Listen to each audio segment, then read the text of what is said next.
Order! Order! You are an incorrigible delinquent at times. Behave yourself, man!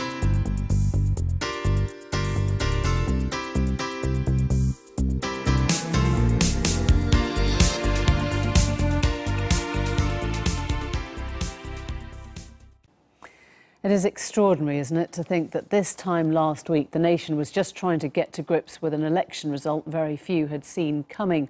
A week on, there is still no official deal between the Conservatives and the DUP, but there are very few Conservatives willing Theresa May to go, so loath are they to contemplate a whole new election. We went to a marginal seat in North London, Enfield Southgate, where many voters abandoned the Conservatives to choose a Labour MP. I was keen to find out what they had been voting for and how they viewed the result we ended up with. David, I'm going to start with you because you voted for the first time this time round. What was it that made you vote? What motivated you to vote? The most important thing for you?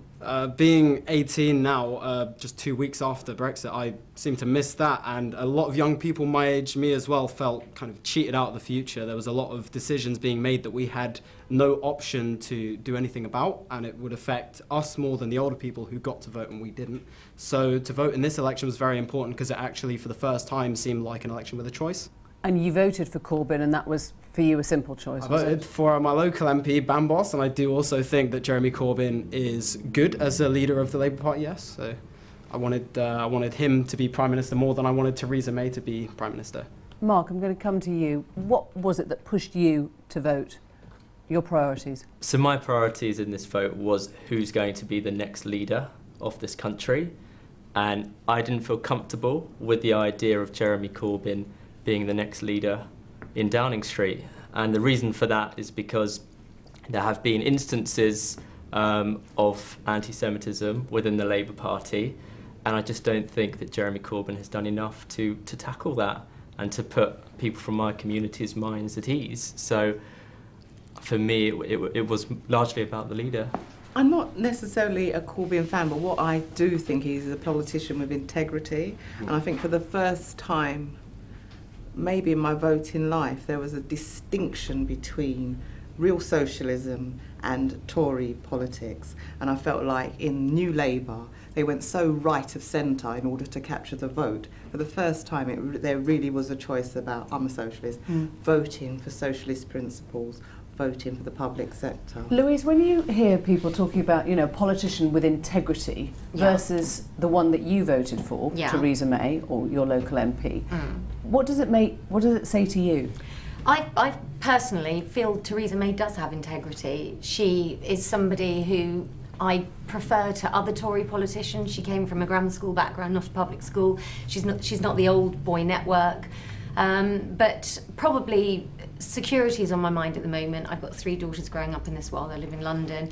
I didn't feel comfortable, and where we talked about leader versus party, I didn't feel comfortable with Corbyn as a leader. Theresa May seems to be taking a very strong hand, and that's just one of the reasons. Terror was important to me. Can I ask who else had terror in their minds, or the response to terror when they voted? Did, but for a different reason. I think in the Labour's manifesto, talking about putting more into public security in terms of policing, things like that, that is what is going to counter terrorism, not what things like Theresa May did by cutting police, cutting national security. If they had 5-10 warnings about things that happened recently because of cuts. How many people voted Labour over terror, but for different reasons to security, about public service cuts? Let me just see a show of hands. OK, 3 of you. Madeleine, I want to come to you because you were wavering right up to the moment when you put the cross in the box. For the first time in quite a few elections, I actually got into the booth, and as you say, I was wavering where to put my cross, Conservative or Labour. I went Conservative because I think we need some continuity. I'm not sure whether it was the right thing to do even now. Labour did get in our constituency, but I was very torn. There's so many important issues. There's the NHS, which is a big thing for me. There's the care of the elderly. I have an elderly mother. There's education, all those issues. There's so many issues, actually, too many to mention. And can I ask, how many people had Brexit on their mind? Because we were told at the beginning, weren't we, that this was a vote about Brexit? How many people went to the polls thinking about Brexit more than anything else? One. Not at all for me. Not at all. I did think about it, but I actually was really happy with the result, because I actually think the Conservatives need to get on with it. I believe in democracy, so for me, the fact that they don't have a huge majority is going to make it difficult to push through some of the really, right-wing policies. But let them get on with this Brexit, because I want to see how anybody works this out. Let me just ask you now, with a show of hands, who feels they got the outcome from this election that they wanted? 3/4. Close enough. Interesting. So we've got 1, 2, 3, 4, 5. Okay, you're shaking your head, Madeline. So let me ask then the other way around. Who feels it's a mess where we are? Yeah. It's a mess, but you don't mind. It's an absolute... Out of mess comes order. Exactly. It's reflective of how split the country is. It reflects what it is. John, you said out of chaos sometimes order emerges. Madeline, that's not your sense of this at all. It's not, no. I mean, I do feel a bit worried. I'm not a worrying person, really, but I just feel that there's so much going on. There's so many issues that need to be solved. And I wanted, say, continuation of something. I'm not sure whether it's going to happen now, but by voting Tory, I just thought, keep it as it is for a while and see what happens.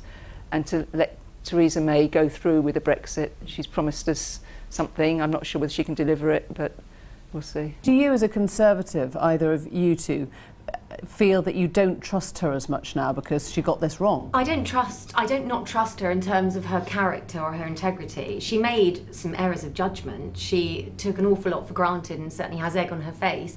And that bothers me that she's weakened our position in terms of negotiating Brexit. Because, she's, although, I think we had Juncker saying he doesn't hold, she's obviously laughing stock over in Brussels, but I hope we can get some stability soon in order to be able to tie up the Brexit deal that she's promising us. Do you resent this, Mark, as a sort of election? Do you feel that she's put you as a Conservative voter in a tricky position? I just think it was very unnecessary. I know it's easy to say that in hindsight, but at a time when you need complete stability, there was just no need for it at all. I think it was a really bad error of judgment. Of the ones who voted Conservative, which of you like Theresa May as much or more than you did before the election? Okay. I feel the same. The same. I didn't find her a hugely warm character when she appeared on the One show. It was embarrassing. So what is the bit then that you warm to? You don't warm to the her stability, the confidence she gives me in the way that she's going to continue to run the economy. Let me ask the Labour voters, which of you like Jeremy Corbyn as much or more since you voted or since the election? Yeah. I've liked him since I saw him as a local MP in Essington, actually. Okay, but you like him more. He has grown in stature. So do you think this is just about who won and who lost? Not in actual numbers, but in terms of who's been seen to have a good campaign, who wasn't having a good campaign? Well, I think this is something that doesn't necessarily just come down to the campaign. And I think I personally support Jeremy Corbyn because this is a process. This is a growth, and what he represents is part of this process. It's a shift from this kind of establishment politics to something which is more for the community, for the bottom, for the people. Who here thinks Brexit won't actually happen now? No idea. I think it will. Just a softer version than Theresa wanted. It's this word that hangs there, Brexit. What does it mean? We don't know what it means yet.